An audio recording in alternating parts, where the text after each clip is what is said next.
প্রাথমিক পর্যায়ের শিক্ষার্থীদের প্রোফাইল প্রণয়ন প্রকল্পের শিক্ষার্থীদের প্রোফাইল তৈরি সফটওয়্যারে আপনাদেরকে স্বাগতম।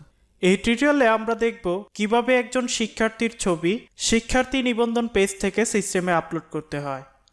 কাজটি করার প্রথমে একজন সহকারী শিক্ষক অথবা প্রধান শিক্ষক তার আইডি ব্যবহার করে সিস্টেমে লগ ইন করবেন। এবার বাম পাশের মেনু বার থেকে শিক্ষার্থী ম্যানেজমেন্ট মডিউল সিলেক্ট করতে হবে। এখান থেকে তিনভাবে ছবি আপলোড করা যাবে। যেমন প্রথমত, নতুন শিক্ষার্থীর তথ্য এন্ট্রি করার সময় শিক্ষার্থী নিবন্ধন পেজ থেকে সরাসরি ছবি আপলোড করা যাবে। দ্বিতীয়ত, আনভেরিফাইড শিক্ষার্থী তালিকা থেকে শিক্ষার্থী এন্ট্রি করার মাধ্যমে ছবি আপলোড করা যাবে।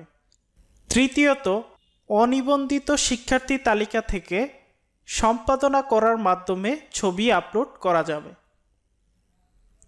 এখানে উল্লেখ্য যে আনভেরিফাইড শিক্ষার্থীর তালিকা থেকে এন্ট্রি অথবা অনিবন্ধিত তালিকা থেকে সম্পাদনা অপশনে ক্লিক করলে বর্তমান পেজটি মূলত শিক্ষার্থী নিবন্ধন পেজে চলে যাবে। শিক্ষার্থী নিবন্ধন পেজে যাওয়ার পর স্ক্রলের নিচে আসলে শিক্ষার্থীর ছবি নামে একটি অপশন দেখতে পাবো। এখান থেকে দুইটি উপায়ে ছবি আপলোড করা যাবে।